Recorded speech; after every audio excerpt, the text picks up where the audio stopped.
好，大家好。今日咧同大家講一個 Toolbox topic，咁啊 Toolbox Talk 078 Risk Assessment，咁即係風險評估啊。咁風險評估咧其實係一個好 common 嘅 term，即係你做開啲做大嘅保養維修咧，或者係做開工程咧，咁其實都即係呢個係成日聽到噶啦。咁無論你係負責安全定唔負責安全都好咧，咁其實你都或多或少你都有聽過呢個風險評估 risk assessment 㗎啦。咁啊 risk assessment 咁係一個即係一個評估方法，我哋即係點樣即係我哋開工前咁啊，或者做任何嘅工作前咁都做一個評估個風險啦。咁亦都有一個即係有一啲即係 standardize 好系統性嘅 approach 去做嘅。咁就咁我先講一講個風險評估先啦。咁啊風險評估咁啊其實用就係識別翻咁啊同埋評估翻周圍嘅危險同埋啲環境嘅因素。咁啊跟住咧就決定咁啊用咩措施嚟到消除或者盡量減少個傷害同埋個風險影響嘅。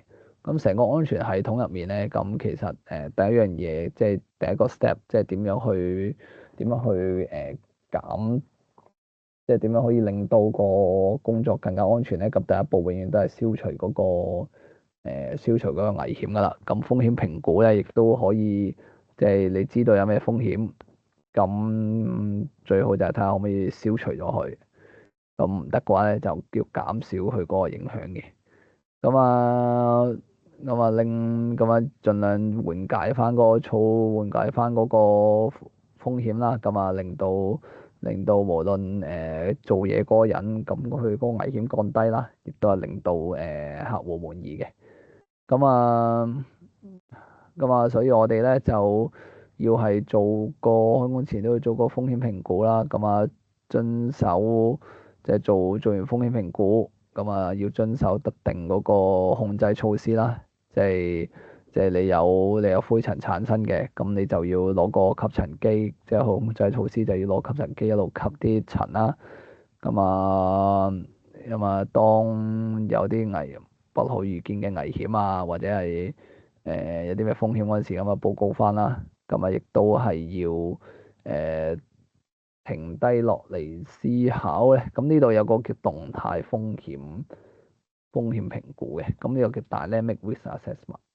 咁呢個 dynamic risk assessment 咧，其實係一個即係大家可能好少聽呢個 term。咁其實係 CBRE 一個即係喺其他國家有實行嘅一樣嘢。咁其實我哋做 risk assessment，我哋普通做 risk assessment 前咧，開工前咧，咁通常都係啲判頭 submit 咗嗰啲 risk assessment，即係一系列嘅一個表，講有咩風險啊，有咩控制措施啊咁樣。咁我哋就會批啦，即係睇下佢個評估，即係佢寫得有冇寫齊啦。咁亦都係有冇講話做到有冇做嗰啲控制措施。咁但係咧，risk assessment 咧就講緊係佢嚟到嗰日開工前，我哋再做多次個 risk assessment。咁啊，確保冇即係嚟到現場咁冇新增加嘅危險啦。咁同埋即係可以即時，即係真係啦，真係開工前一刻啦。咁啊，再評估多次個風險嘅。咁啊，呢啲咧就應該會係個 risk assessment，咁啊應該盤頭會喺review 翻佢哋個活動嘅。咁啊，冇風險評估之下，咁當然唔可以工作啦，因為你冇控制措施去減低個風險或者消除風險咧，咁其實對做嘢嗰個係會造成即係會有一定嘅危險嘅。咁啊，假如真係個風險啦，即係個風險係大到係唔可以接受咧，咁啊應該即刻停低落嚟。咁啊問翻個 supervisor。咁啊檢討翻個風險啦。咁啊要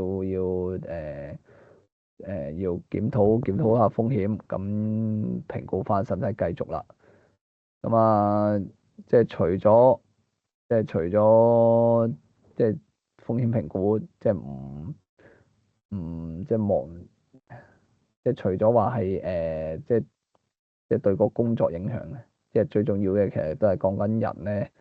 即係你究竟個人會唔會有一定嘅危險咧？即係例如佢嗰日好攰啊，即係工作上環境上咁當然有個風險啦。咁亦都要評估翻嗰個人嘅因素係啦，要評估翻人嘅因素，即係 CBRE 有個 terms 叫 human factor，即係有個 training 叫 human factor training。咁入面講話 fatigue 啊，好攰啊，或者係啲即係喺有啲情況下，咁當我哋做嘢話去到好攰好攰嘅時候，咁變相個風險都會增加嘅。咁呢樣嘢其實都係應該要喺個 risk assessment 入面嘅。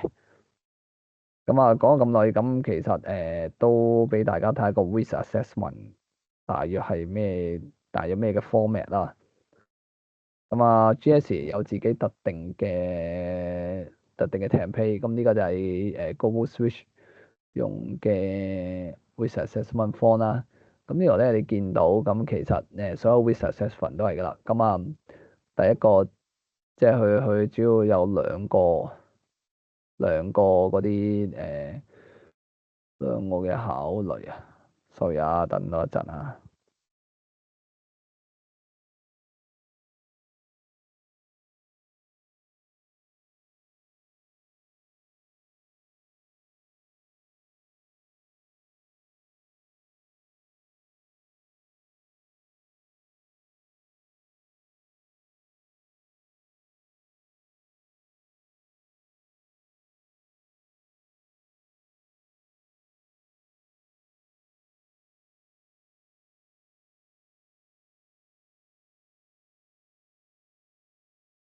哇！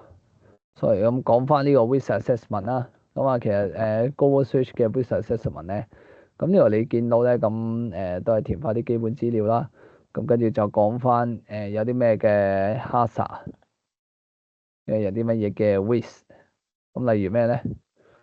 例如呢度咧，你見到咁啊 hazard 同個 risk 咧，咁其實就即係有好多人都分唔清楚嘅。即係我講啲，我都係一個即係比較個 concept 容易撈亂嘅地方啦。咁啊，例如呢個即係做電力工作啦，meter calibration。咁啊，個 hazard 咧，咁啊講火災，咁呢個危害咧就係個火災，可以有火災咁啊，例子。但個火災咧，但係佢會係引致啲乜嘢嘅風險啊？咁啊，呢個都難啊！即係例如呢個 risk 咁樣，佢話會係即係令到有火話，咁啊會產生煙霧，咁啊令到人都吸入啦。咁即係你有個風險，你有個 hazard 係存在，即係例如呢個 placing material，但係你真正令到你受傷或者係即係有問題嘅咧，咁就其實係個 risk 係啦。咁啊呢個咧呢一邊個 hazard 咧就比較中性啲嘅，就冇就唔係你就唔係你嗰個，即係唔係一個引致一個受傷嘅嘢嚟嘅。咁啊反而係中間呢個 risk 咧就係一個會引致你受傷嘅嘢。咁啊跟住呢度就剔翻邊個會受影響啦。咁啊同埋去 to what extent， 咁啊 what extent 咧，咁啊呢個就分咗三個 level，咁啊 red、amber 即係黃色、green，咁呢三個咧其實就係建基於兩個條件去揀嘅。咁你見到呢度有個 table，咁呢個 table 咧就係第一個咧有兩個條件，兩個 condition，你見到打直一個，跟住打橫一個。咁啊，打直呢個咧就係講緊嗰個 injury 嗰嗰個受傷嗰個嚴重性，即係你斷手斷腳啊嗰啲，咁肯定係最嚴重㗎啦。咁但係咧，你可能個 risk，例如你誤闖客戶範圍，咁誤闖客戶範圍，咁其實即係個嚴重性就唔係話好高嘅。咁個嚴重性啦，跟住打橫呢度咧就係可能性啦，即係嚴重性同可能性。咁可能性咁你斷手斷腳，咁呢個可能性咁一定少㗎啦，但係佢又好嚴重喎。所以佢咧就可能係綠色啦，或者係黃色咯。誤闖客戶範圍咁低啦，但係個會唔會成日發生咧？又唔會成日發生喎。咁可能係黃色啊，或者綠色咁樣。咁呢個都係幫助，即係幫助評估每一樣嘢可能發生嘅程度啊。程度㗎嘛，假如佢嚴重係 red 嘅話，咁當然更加多嘅措施係要處理嘅。咁例如呢個防界雙手指咁樣，咁佢而家係 yellow 啦，yellow 嘅話，咁你着翻個防護手套啊、合適工具啊嗰啲就 OK。咁假如萬一呢個 red 咧，咁你就即係要諗下，究竟嗰個工作係咪真係要進行啦？呢度都冇乜 red 嘅，咁都未必有個合適嘅例子。咁呢個就係即係一個GS Template 嘅 risk assessment 啦。出面其他仲有唔同 format 嘅，咁當然個 format 個例子大約都係嗰個即係個程度啦、嚴重程度啦，同埋嗰個可能性嘅，係啦。好，咁今日呢個 risk assessment 就講到嚟呢度啦。